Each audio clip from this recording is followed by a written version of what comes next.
아, 아, 아.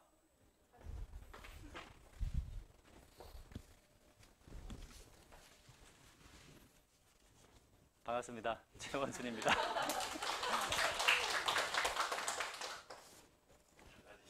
네. 어, 미래는 활동에 있다 창녕부에서 처음으로 연수를 하겠습니다. 게임화된 수업 설계하기 연수를 시작하겠습니다. 네. 너무 재밌고 그래가지고 이 수업 게임화가 저도 재밌고 애들도 재미있어하고 너무 반응도 좋고 특히 물론 수업 준비 열심히 하면 다들 재밌어하죠. 드린 노력만큼. 근데 이게 가성비가 좋더라고요. 드린 노력 대비 애들의 반응이 너무 좋아서 가성비가 좋더라고요. 그래서 이거 또 기술가정교과에서 이렇게 또 앞장서 주셔가지고 또 해보니까 애들 너무 좋아하시더라. 그래서 이거 다른 교과에 충분히 공유할 가치가 있다. 그래서 이렇게 서둘러서 연수를 준비하게 됐고, 제가 연수 준비하면서 공부해보니까 더 재밌더라고요. 너무 재밌더라고요. 어릴 때 이런 놀이 해보셨죠? 뭔지 아시죠? 집에서도 할 수 있고, 예, 다음 죽는 거예요.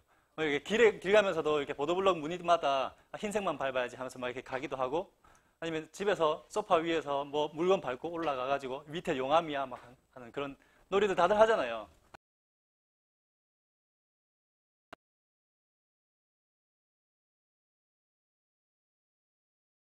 하거든요. 아침에 뭐 헬스를 간다. 10번 갔어요. 연속으로. 다음으로 깨기 싫잖아요. 이 콤보 깨기 싫잖아요. 그런 식으로 나 이거 콤보 중이야. 연속으로 완성할 거야. 그래서 스스로 약간씩 게임화를 하는 거거든요.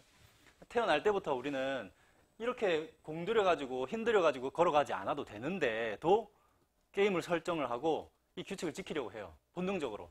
왜? 그렇게 하는 아이들이 더 연습을 더 많이 하게 되고 훈련을 더 많이 하게 되고 더 나은 발달을 가지게 되는 거거든요. 게임화가 본능적으로 내재되어 있는 아이들이 더 진화에 유리했던 거죠. 우리는 본능적으로 게임을 설계합니다. 이용하고 배움과 학습에 이미 이용하고 있는 거예요. 이런 것도 게임화의 예인데 계단에다가 건반을 그려놓았더니 사람들이 굳이 한 번 더 계단을 간다는 거예요.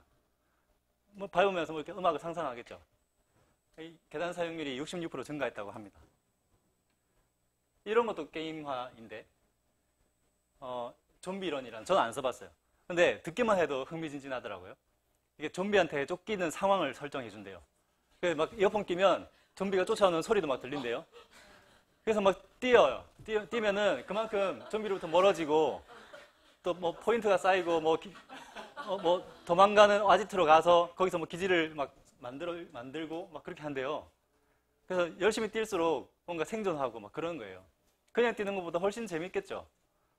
이런 것도 게임화거든요. 게임화가 워낙에 이제 다양한 곳에 있다는 걸 말씀드리는 건데, 스타벅스 별 모으는 것도 게임화입니다. 스티커를 단순히 배부해도 게임화인데, 심지어 저도 몰랐지만 스타벅스는 이제 레벨이 있대요. 모으면 레벨이 올라가고 혜택이 늘어나고 또 더 모으면 또 레벨이 늘어나고 높아지고 또 혜택 늘어나고 그것도 게임화입니다. 게임화를 적용을 하지 않을 이유가 없다. 이미 많은 곳에서 효과를 보고 있고 교육은 심지어 아이들이 스스로 게임을 설정할 정도로 본능에 가까운 그런 작업인데, 그러면 게임이 뭐냐? 게임은 이러저러합니다. 플레이어가 규칙이 있어야 되고 상호 활동이 있어야 돼요. 그리고 피드백이 와야 되고, 그러니까 예를 들면 빠르게 달리면 화면이 빨리 움직여야 되고, 누르면 점프가 해야 되고, 내 행동에 반응이 와야 되는 거죠.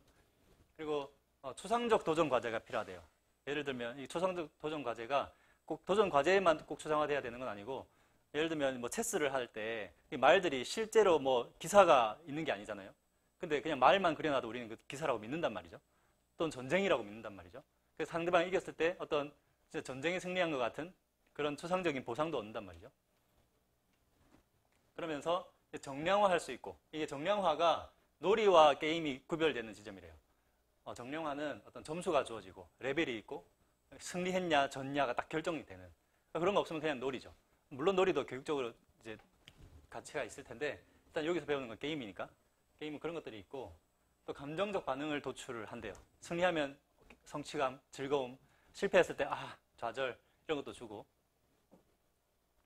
그래서 게임화는 뭐냐 이런 게임에서 등장하는 그런 기술들 아니면 뭐 그런 뭐라 그래요 신비성 그러니까 일러스트라든지 뭐 그런 배경이라든지 아니면 게임적 사고가 제일 중요한데 어린애들이 했던 그 사고가 게임적 사고예요. 그냥 걸어가도 될 걸 괜히 상황 설정해가지고 이야기를 만들어가지고 그 안에 있다고 상상을 하는 거죠. 그래서 외적 목표 달성을 우리가 해야 될 것은 이제 외적 목표 달성 예를 들면 뭐 행성의 특징에 대해서 가르치고 싶은 외적 목표를 달성하기 위해서 또 다른 목표를 이제 게임에다가 설정해 놓는 거죠. 뭐 게임에서 이기는 것, 뭔가 모으는 것 이런 것들을 아니면 그 아까 좀비런에서도 볼 수 있듯이 그냥 달리기인데 그거를 이제 좀비런을 해가지고 좀비에 쫓기는 설정을 하는 것만으로도 뭔가 재밌다가 느껴지잖아요. 그래서 뭐 협동이나 탐색 같은 걸 집어넣고 이야기 이런 것들을 부여하면은 이런 게임화가 될 수 있는데 그러니까 요약하면 이건 무슨 뭐 게임같이 재밌다 이런 거 느낄 때가 있잖아요. 뭐 별 모으기 할 때도 그렇고 살면서도 뭐 계단 건방 그려져 있으면 야 이건 무슨 게임 같네 이런 느낌이 들잖아요. 게임 같은 느낌이 들게 만드는 게 다 게임화입니다. 게임은 왜 재밌을까요? 이게 제 생각에는 이게 본능적으로 뭘 원하는지에 관심을 가지는 분야라서 그런 것 같아요. 게임은 뭔가 관심을 끌어들이고 재밌어 해서 다시 하도록 만들기 위해서 온갖 노력을 기울이는데 심리학이든 뭐 교육학이든 이런 것들에 관심을 가질 텐데 그러다 보니까 이게 재미있어질 수밖에 없는 거죠. 이게 한 가지 예로 들고 온 건데 그 유명한 이야기라 가지고 아시는 분들 많을 거예요. 아사히야마 동물원 원래 손님들 안 찾아오는 그 도시 시골에 있는 후줄근한 좀 그런 동물원이었는데 여기서 행동 풍부화로 어떤 걸 했냐면 이 동물들이 원래 자연에서 야생에서 했던 활동들을 자연스럽게 끌어낼 수 있는 환경으로 만들었던 거예요. 예를 들면 이런 오랑우탄이 동물원에서 그냥 앉아있는 것만 저도 봤거든요. 오랑우탄은. 오랑우탄이 되게 얌전하고 그냥 앉아있고 그런 거라고 생각했는데 나무를 엄청 재미있어하고 잘 탄대요. 거기서 내려다보고 정찰하고 이런 걸 되게 좋아한대요. 이렇게 높은 타월을 만들어가지고 여기다가 먹이를 걸어주거나 이런 식으로 해주면은 얘가 행동이 풍부해지고 안 하던 운동도 막 하게 되고 뭐 그렇게 된다는 거죠. 그래서 막 방문객이 엄청나게 늘었다고 하는데 방문객을 늘리는 게 중요한 게 아니고 이 동물들의 행동을 끌어냈다는 거죠. 자연스럽게 시키지 않아도. 저희가 사실 하고 싶은 거잖아요. 게임을 왜 찾게 되냐? 게임이 뭔가 우리한테 주고 있기 때문에 게임을 찾는 거겠죠. 예를 들면 뭐 게임에 중독된 것을 보고 뭐 게임에 도피했다. 게임에 있는 그 가상 세계가 현실에 적응 못하게 한다. 뭐 그런 상황도 있을 텐데 그런 극단적인 상황이 아니라면 저는 오히려 이 게임에 있는 상황들이 우리가 본능적으로 원래 야생에서 느꼈어야 했던 그런 경험들, 뭔가 모험하고 탐험하고 위험을 무릅쓰고 뭔가 사냥하고 아니면 수집하는 것들 이런 것들을 우리가 현실에서 못 하잖아요. 위험 무릅쓰는 걸 이렇게 못하도록 교육돼 왔고 또 뭔가 수집할 게 사실 뭐 없고 사냥할 것도 없고 그러다 보니까 우리가 그 대안으로 스포츠를 찾고 또는 뭐 학생들이 좋아하는 FPS 게임이나 이런 뭐 싸우는 게임들 이런 것들 현실에서 못하는 욕구들을 만족시켜주기 때문에 학생들이 계속 찾는 거라고 생각하거든요. 게임이 우리에게 그런 역할을 하고 있다고 생각을 하는 거죠.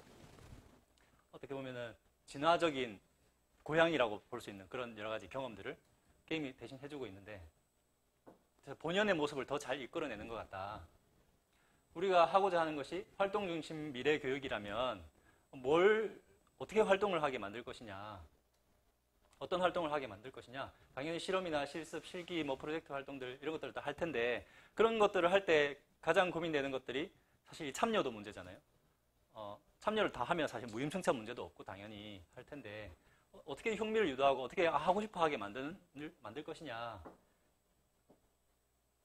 흥미 유발, 동기부여 이게 제일 큰 과제인 것 같아요. 어떻게 관심을 끌고 흥미를 유발하고 재미를 느끼게 해서 행동을 끌어내고 성취감도 주고 그러면서 한 번 더 하게 만들 것인가. 이게 이제 똑같은 고민을 하는 게 게임이거든요. 게임에서 똑같은 목적만 다를 뿐이지 목표는 같아요. 단기적인 목표는 같아요. 이걸 또 하게 만들고 싶다. 관심을 끌고 싶다. 이걸 보게 만들고 싶다. 결국에는 반복 행동을 통해서 뭔가 변화하도록 유도하는, 물론 모든 교육이 그렇진 않지만 이제 중요한 도구가 될 거라는 생각인 거죠. 근데 사실은 이미 교육에 게임화가 많이 도입이 돼 있고 활용되고 있어요. 포인트 부여하는 거, 스티커 주는 거, 이게 다 게임화거든요. 그냥 이제 단순한 형태의 게임화죠. 아니면 레벨업 시스템, 뭐 저는 뭐 얘는 잘 모르겠습니다만, 아까 스타벅스의 어떤 예처럼 뭔가 다음 레벨, 다음 진도 가게 되면 뭔가 뭐 스티커를 뭐 더 줄 수도 있고 일찍 맞춰줄 수도 있고. 순위 경쟁하는 것도 게임화래요. 이건 좀 지금은 좀 조심스럽지만 뭐 꼭 성적이 들어가는 거 아니고 놀이라면 순위 경쟁 시키는 것도 좀 흥미 유발하는 데 도움이 될 수 있을 것 같아요. 스토리텔링, 이것도 막 있을 수 없는 일들을 막 스토리를 줘가지고 애들이 빨려들게 퀘스트 주는 거, 챌린지 주는 거. 제가 월드 오브 워크래프트라는 와우라는 게임을 한때 했었는데, 이게 하다 보면은 재미가 없는데 하고 있어요. 나중에는 일종의 중독이죠. 뭐에 중독돼 있냐면 퀘스트라는 게 주어지는데, 퀘스트가 이제 과제예요. 과제가 이제 노란색 물음표로 떠 있는데 그거를 해결을 하면 느낌표로 바뀌어요. 그거를 하지 않고서는 너무 찝찝한 거예요. 이게 훈련이 되다 보니까. 그러니까 이런 이게 뭐 학생들도 좀 그런 게 있을 거예요. 뭔가 완수되지 않은 퀘스트가 있는 채로 놔두면 찝찝함을 느끼고 하고 싶고. 예전에 우리 아이가 달라졌어요랑 비슷한 프로그램인데, 아버지가 달라졌어요. 아무튼 뭐 그런 프로가 있었어요. 그래서 거기서 이제 행동 이제 수정하시는 선생님이 어떤 아내분이, 우리 남편은 한 번도 집안일을 도와준 적이 없다. 그랬더니 어떻게 처방하셨냐면, 과제를 주고 마감 시간을 주고 절대 건들지 마라. 그래서 해봤대요. TV 보시는 분한테 앞에다 빨래 개일 것 드리고 이거 8시까지 해주세요 하니까 들은 채도 안 하더래요. 근데 절대 하지 마라 했으니까 놔뒀는데 7시 반 되고 7시 40분 되고 7시 45분 되니까 계속 시계를 막 보더래요. 과제를 받았어. 누가 줬는지는 잊어버렸어. 근데 내 과제가 남아있는 거예요. 과제랑 마감 시간만 남은 거예요. 이제 남자들이 조금 더 그런 경향이, 그런 거에 좀 단순하다고 하는데, 나중에는 누가 시켰는지가 중요하지 않고 나한테는 과제랑 마감 시간만 남아가지고 50분에 그걸 개고 계시더라는 거예요. 그런 찜찜함을 자극하는 거죠. 시뮬레이션 게임, 이게 보통 생각하는 게임화라고 하면 보통 떠올리는 게 이런 시뮬레이션 게임인데, 뭐 저런 보드 게임들이 다 시뮬레이션 게임이에요. 실제로 해야 하는 게 아니라 이걸 가상으로, 뭐 모두의 마블이나 뭐 이런 것들을 하면 이제 경제 상황을 이제 가상으로 만드는 거고, 아니면 뭐 플래닛 같이 지구 환경 조성하는 게임을 가상으로 해보면서 지구 환경이 어떨 때 더 유익한지 이제 경험하는 거죠. 시뮬레이션 게임의 이제 기본적인 틀이 이제 이제 교육화를 할 때, 교육 게임화를 할 때 학습 내용을 일단 넣어야 되고 들어가도록, 역할 수행이 있도록 하면 좀 더 좋고, 경쟁과 협력 중에 하나가 있어야 될 거고, 피드백이나 반복할 수 있도록 설계를 하고, 뭐 재미와 흥미 유발, 뭐 이런 식으로 이제 게임을 설계를 해야 되는데, 기존 게임을 활용하는 게 제일 좋죠. 좋은데 저기 전시를 해놨는데 불가능합니다. 진짜 극소수의 단원 말고는 불가능합니다. 일단 너무 어렵습니다. 설명하는데 1시간 가요. 그리고 익히는데 또 한두 번 플레이를 해봐야 돼요. 그래서 뭐 아니면 시간이 길어서 1시간 45분 동안 못하거나. 그래서 또 사실 이 게임을 수행하는 능력에 또 차이가 있기 때문에 결국 이해한 친구들만 모아서 할 수도 없잖아요. 게임 플레이가 안 되는 거예요. 4명 중에 1명이라도 이해가 안 되면 이쪽은 그냥 게임이 안 되는 거예요. 또는 선행이거나 조금이라도 선행 포인트가 들어있으면 그거 하기 좀 그렇잖아요. 그래서 결국에는 불가능하더라고요. 사실상 없어요, 할 만한 게. 그래서 교과별로 개인별로 활용할 수업을, 게임화를 각자 하는 게 제일 맞더라. 만약 이게 좀 더 활성화돼서 누군가가 교과 과정에 딱 맞는 단원별 게임을 막 만들어 놓는다면 너무 좋겠지만 그런 건 아직 없고, 만들어야 되는데 힘들지만 값은 하더라는 경험입니다. 예시들을 좀 보여드리면,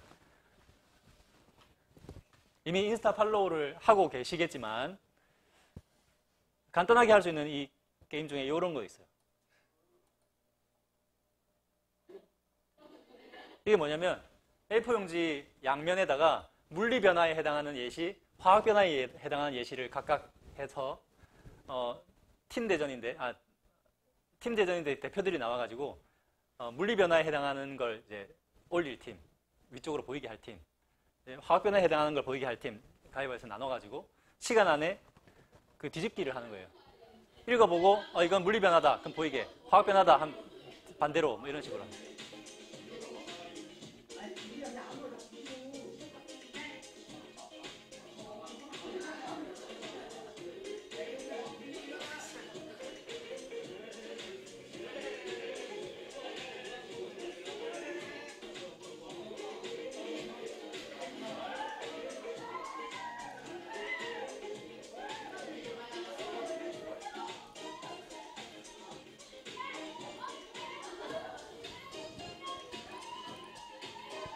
오늘 이런 그 흥미진진한 모습들이 연출이 되고,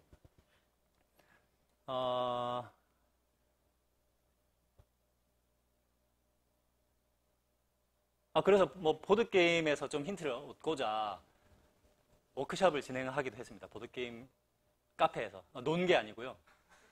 머리 아파서 죽는 줄 알았습니다. 활용할 만한 게임 찾느라고. 그 다음에 이거 은결게임이라고.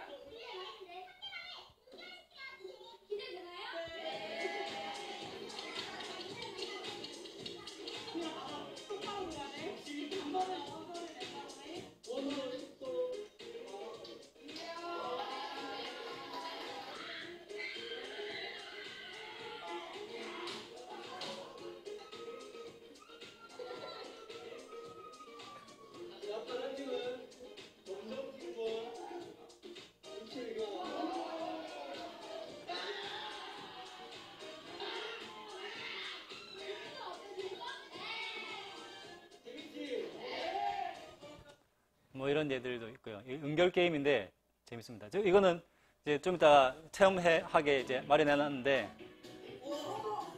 이게 메모리 게임이에요. 가운데 있는 거를 예를 들어 이 말이 여기 N 질소로 가고 싶다. 한 칸 가야 된다. 그러면 여기서 질소가 어디 있었더라? 이름에 해당하는 타일을 또는 숫자의 번호에 해당하는 타일을 뒤집어서 찾으면 한 칸 갈 수 있는 거예요. 그래서 이걸 많이 외워서 앞으로 빨리 간 친구는 다른 친구를 따라잡고 따라잡을 때 그 친구의 모든 그 보석을 빼앗아요. 그래서 보석 4개를 다 모은 사람이 있으면 게임 끝나는 치킨 차차라는 게임을 재구성한 원소 차차라는 게임입니다.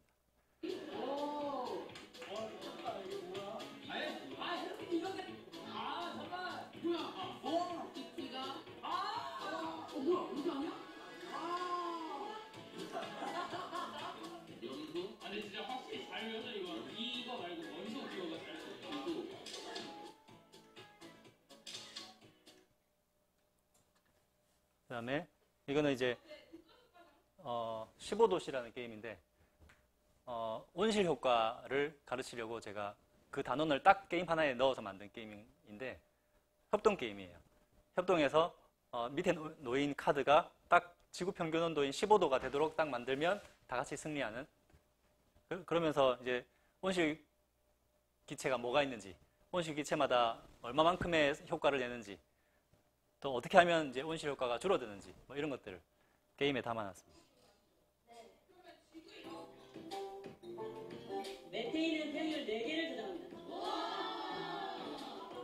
생태계의 선순환 카드.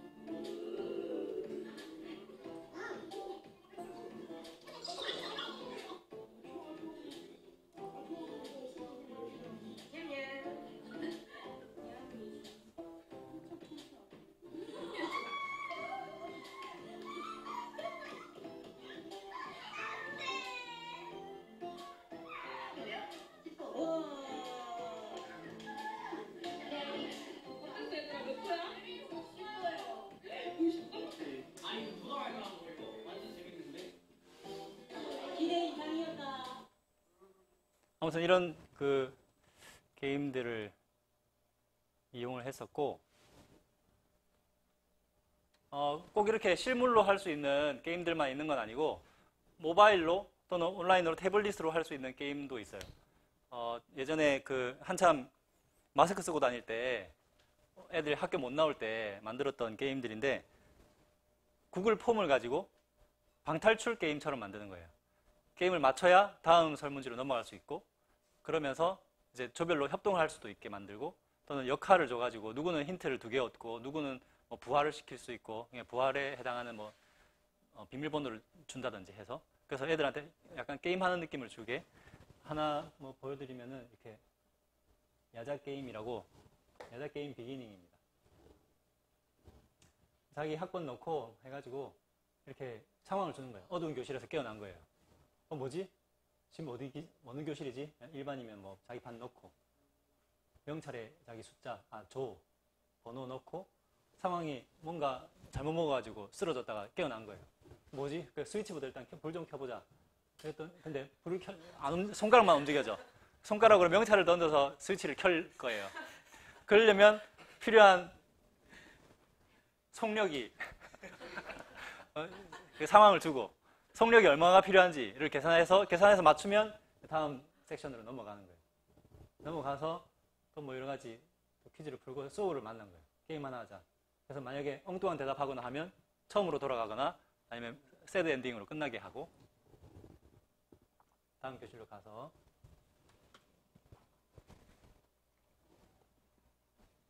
시리즈가 이어지게 그 다음 시간에는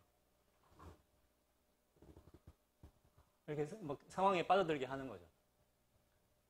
이게 학교에 갇힌 거예요. 뭐 교실마다 있는 문제를 풀어야 다음 교실로 갈 수 있고 친구들을 모을 수 있고 뭐 이렇게. 근데 잘못 풀거나 하면 뒤에서 뭐가 와서 게임 종료가 돼서 처음으로 돌아가게 만들거나 이렇게 할 수가 있어요. 판타지 디아블로를 이제 좀 리메이크해서 따블로라는 게임을 만들었는데 이건 이제 약간 판타지스럽게 이렇게 역할들을 줘가지고 뭐 역할을 이제 고르게 하고 고른 역할마다의 조별 역할이 달라요. 뭐 누구는 힌트를 하나 더 줄 수 있고 누구는 쌤한테 힌트를 요청을 할 수 있고 누구는 틀린 친구들을 도와줄 수 있는 능력치 뭐 이런 좀 역할 분배를 하게 해서 뭐 괴물도 나타나고 뭐 직업별로 직업의 선배들 만나서 직업을 업그레이드 하기도 하고 뭐 이런 것들을 만드는 거죠. 만드는데 시간이 오래 걸리고 머리가 아픈데 만들어 놓으면 한 2시간 수업 그냥 할 수 있고 또 애들이 너무 좋아해요. 이런 식으로 좀 온라인으로 이거는 지금까지는 이게 약간 그 호러물이나 아니면 판타지물이었다면 이거는 약간 뭐라 그러죠? 연애물? 학교 연애물? 약간 그런 컨셉으로 한번 보여드릴게요. 이거 두근두근 설레게 만들어진. 이제 연애를 못하면 졸업을 못하는 이제 정책이 발표가 됐어요. 그래서 애들이 무조건 연애를 해야 되는 상황이에요. 그래서 근데 들이대는 여자친구들이 있어요. 이제 남고에서 만든 거라서 이제 상대가 다 여자들이에요. 이 중에서 이렇게 막 고르는 건 아니고 이제 약간 연애 시뮬레이션처럼 이렇게 막 이야기가 진행이 되는 거죠. 그러려면 다음으로 넘어가려면 게임을 풀어야 되고 퀴즈를 풀어야 되고 퀴즈들은 이제 그렇게 재밌진 않죠. 아무튼 이런 식으로 해서 졸업을 하려고 애를 쓰는 그런 스토리입니다. 또 이제 오늘 알려드릴 것들이 좀 간단하게 할 수 있는 게임화들 알려드리려고 하는데 지금 앞에 놓인 그 A4 용지가 조별로 한 장씩이 있으면 돼요. 인원을 해서 5가지를 고를 텐데 일단 상황을 드리는 거예요. 이게 어느 단원이냐면 시간이 얼마 됐죠? 네, 빨리 맞춰드릴게요. 생존 게임이라고 이게 항상성 유지 단원입니다. 생명과학인데 이제 몸이 항상성을 유지하기 위해서 체온이나 체액의 농도나 뭐 이런 것들을 유지하기 위해서 어떤 활동들을 하는가에 대한 단원인데 상황을 이렇게 주는 거예요. 사막에 비행기가 불시착을 했어요. 불이 났어. 불이 나가지고 3분 안에 탈출을 해야 돼요. 그래서 아이템을 다 들고 나가고 싶지만 비행기에 있는 아이템 중에 5가지만 들고 나갈 수가 있어요. 5가지가 맞나요? 네, 5가지만 들고 나갈 수 있습니다. 5가지를 동그라미를 해주십시오. 사막에 비행기가 불시착했으니까 뭐가 필요할지를 토론을 해서 5가지를 고르는 거죠.